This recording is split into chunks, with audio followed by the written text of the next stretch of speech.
हम लोग आज समझेंगे त्वरण, है ना। क्या समझेंगे? तो त्वरण किसको कहेंगे? तो त्वरण बाबू समय के साथ, किसको साथ?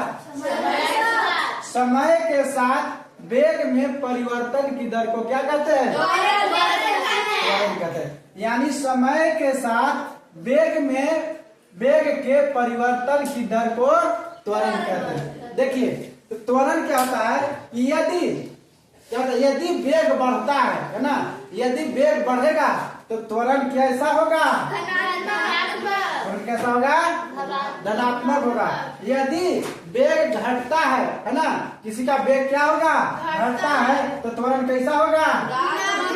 ऋणात्मक माना जाता है ना। तो यही है कि यदि वेग बढ़ेगा तो त्वरण धनात्मक माना जाएगा, और यदि वेग घटेगा तो कैसा त्वरण माना जाएगा? है ना। तो त्वरण बराबर क्या था? वेग में परिवर्तन, है ना।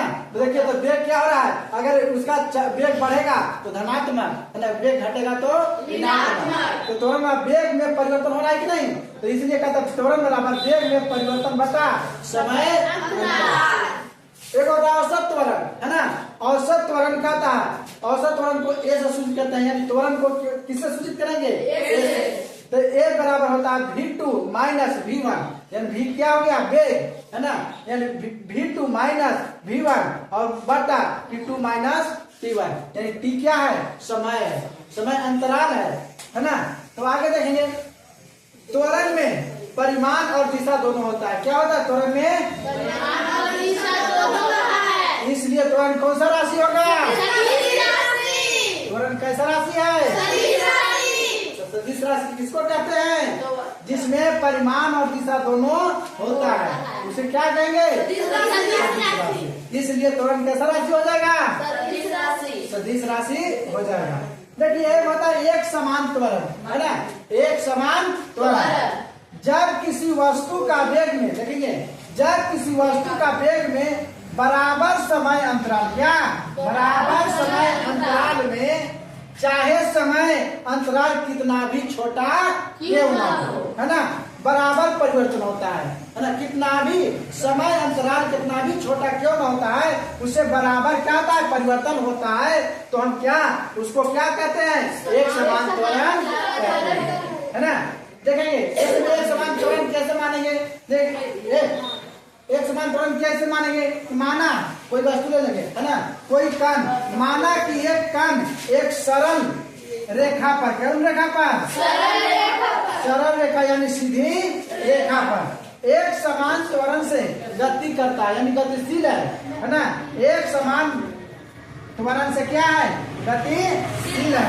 किसी समय अंतराल, देखिए समय अंतराल खोजिए बाबू, टी, यानी समय, तो समय अंतराल T के परिणाम यानी शुरुआत में, है ना, वेग, शुरुआत में कण का वेग U, है ना, शुरुआत में कण का वेग U को कहते हैं बाबू प्रारंभिक वेग। U को क्या कहेंगे? प्रारंभिक वेग। और अंत में V को कहते हैं कोची? अंतिम वेग। V को क्या कहेंगे? अंतिम वेग हो तो, है ना। तो त्वरण बराबर क्या होता है? वेग में परिवर्तन बटा समय अंतराल। ये त्वरण क्या होगा? ए हो गया त्वरण ए बराबर, देखेंगे V को क्या कहते हैं? अंतिम वेग। तो V माइनस U को कहते हैं प्रारंभिक वेग। अंतिम वेग माइनस प्रारंभिक वेग बटा समय, है ना। देखेंगे अंतिम वेग माइनस प्रारंभिक वेग बटा समय। तो देखेंगे, अब इस कुछ नहीं है तो क्या आ जाएगा? 1। अब इसको पीछे गुना करेंगे, मल्टीप्लाई गुना करेंगे, तब V माइनस U बराबर 80 हो जाएगा।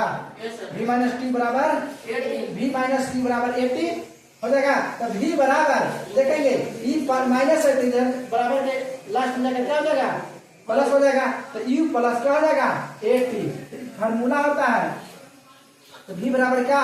एक समान त्वरण के लिए V बराबर U प्लस 80, V बराबर U प्लस 80। देखेंगे आगे कि त्वरण का ऐसा ही मात्रक, त्वरण का ऐसे मात्रक क्या होता है?